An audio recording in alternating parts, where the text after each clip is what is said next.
Okay, my name is Bobby Vaught. Don't forget to hit the subscribe button if you so choose. In the link down below, I'll put a in the description down below, I'll put a link to lesson 1 of a series that I've done. Everything you need to know to understand investing. I'll put a link to lesson 1 there. I'm up to 17 lessons now. I just did lesson number 17 a few days ago. More are coming at some point. And so if you're interested, there'll be a link to lesson 1 there, and then each lesson has a link in the description to the next one. So lesson 1 has a link to lesson 2, which has a link to lesson 3, so on and so forth.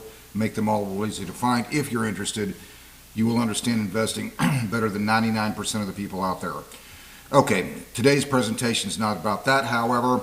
Two different parts of this channel. There's the investing side, which I just mentioned, and then there's I do a lot more content on just political, sociological, economics commentary and the like. This is more, I'm going to say this is more sociological commentary with a kind of a political twist in there maybe. But anyway, we're back to Sydney Sweeney again. Sydney Sweeney, I didn't even know who she was until about, I'm guessing maybe roughly about 4 days ago. Part of that probably because I don't have television service, haven't bothered with it in almost 5 years. I may get it at some point again in the future, I don't know. Basically all I do is I just bring up the front page news on the internet, kind of see what's going on. I use my Facebook page, the feeder, to kind of see what everybody's talking about and then just sort of take it from there. Okay, so this is the second video that I've done about Sydney Sweeney, and in this case, someone who was mocking her by somebody who goes by the name Doja Cat. I did not know who Doja Cat was until just a few hours ago, and then the name came up, and then I had to start looking into it and figure out what that's about. Okay, until I just kind of dug into it until I kind of got the idea. Okay, so we're going to take a look at a video here. We're not going to look at the whole 3 minutes of it. We're going to look at about 12 seconds at the very beginning, and then 12 seconds kind of about a little more than a minute into it, and that's it. Just enough to make comments about it. I'm not going to play the whole thing. If I commented on this whole thing, it would take too long.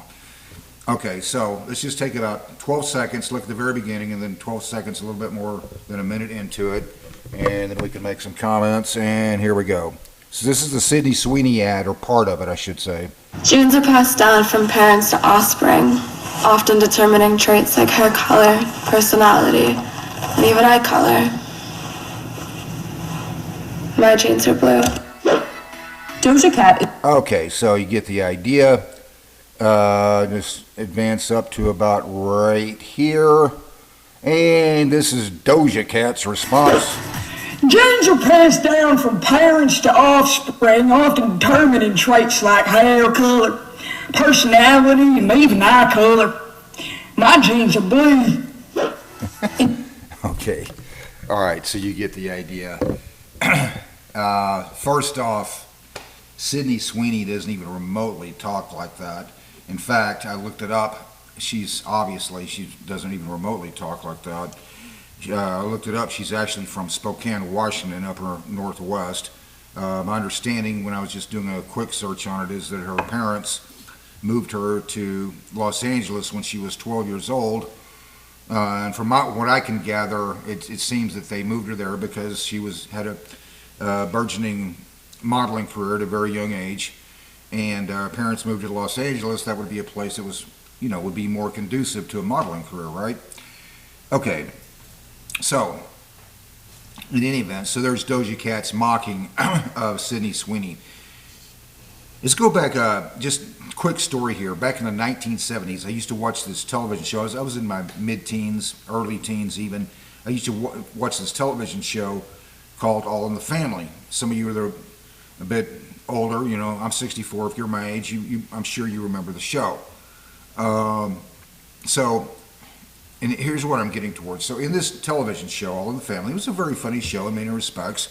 They had good writers, obviously. It was a very popular show for many years. I don't remember how long it was on the air, but it was on for several years. In any event, so part of it was political, however, and you would have these, sometimes these little debates would come up between conservative Archie Bunker, and his son-in-law, liberal Mike Stivic. They would get into these little discussions. And I noticed this looking back on it, that I didn't really pick up on this at the time or really kind of think it through like when I was 13, 14 years old. But it's something that I picked up on later when I had a chance, when I got maybe in my early 20s and kind of reflected back on what was going on. You had the writers of the show, and they were very good writers, who were obviously instructed to, have these little political discussions between Archie and Mike.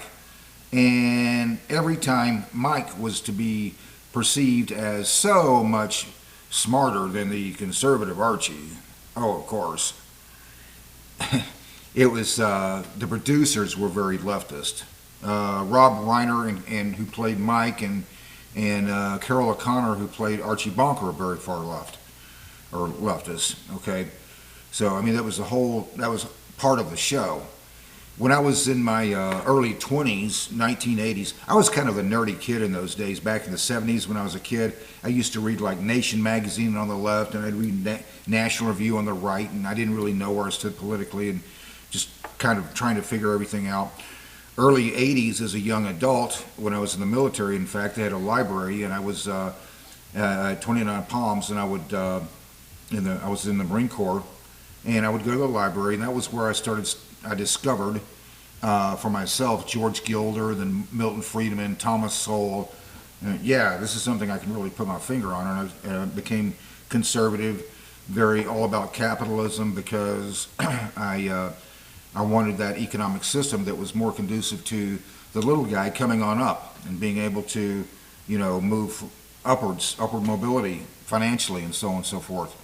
Okay, so that was kind of how that happened. But it was also at that time when I looked back on a show like All in the Family and realized, well, of course, I mean, it's a lot easier to, win the debate, at least in your own mind, if you can write the other side's lines for them and intentionally not do it very well. And the political left is very good at using these type of tactics. And I mean, they wrote the book on how to do it. In 1993, I was part of my business finance degree. I needed an elective, and here at the Texas A&M Corpus Christi, I got my business finance degree from there. But I needed to take an elective as part of the curriculum requirement, and I just kind of came across this philosophy class. I was not a philosophy major. I was a business major, business finance. But I needed an elective. So I just, this looks interesting. I'll take this philosophy class. And I still remember the professor's name. His name was Dan Primizic. And ironically, he was pretty much leftist. I mean, he was very diametrically the opposite of me politically. But to his credit, he said something I never forgot, and I took it to heart. He said, before you defeat the other side's argument, present it as well as they would have if they haven't done it already. That makes sense. Otherwise, you're just kind of using some straw man tactic. Well, it's not what they did on All in the Family. It's not what Doja Cat is doing here. And in fact, this tactic, I've seen it frequently recently from people on the political left. We'll see it a lot more. I've seen it many times. What Doja Cat is doing is, first off, like I said, Sweeney doesn't even remotely talk like that anyway. But it's a very common tactic used by the likes of Doja Cat. I really should say it's a sociological difference, more so than a political difference, because I frankly don't know where she stands politically, or Sweeney either, quite frankly. But there's definitely a sociological discussion to be made here. So Doja Cat wants to imagine any opposition to her as someone living in some, I don't know, like some 6 foot by 12 foot trailer somewhere, 2 old junkie cars in the yard that won't even start, 6th grade education, and opening another can of Budweiser. That's the image that she wants to create in her mind. This is who Doja Cat wants her opposition to be. obviously, with this exaggerated drawl. Do we need to go back and look at it again just for effect? Let's do that. With this exaggerated drawl that she's using here.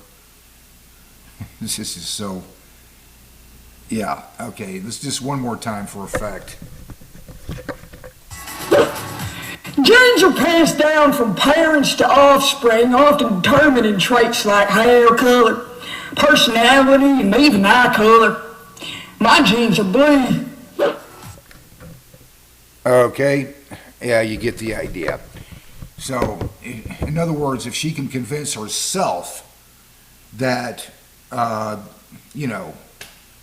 opposition is somebody living in a 4x12 trailer, 2 old junky cars in the yard who won't start, 6th grade education, opening another can of Budweiser, if she can convince herself that describes anyone who opposes her sociologically, well, of course, that makes her arguments easier, at least in her own mind. These kind of tactics, and I'm going to be a real blunt here, very pointed. These kind of tactics are employed by people. They're employed when someone isn't intellectually capable of doing anything else. Quite frankly, it's a political/sociological indolence. That's all it is.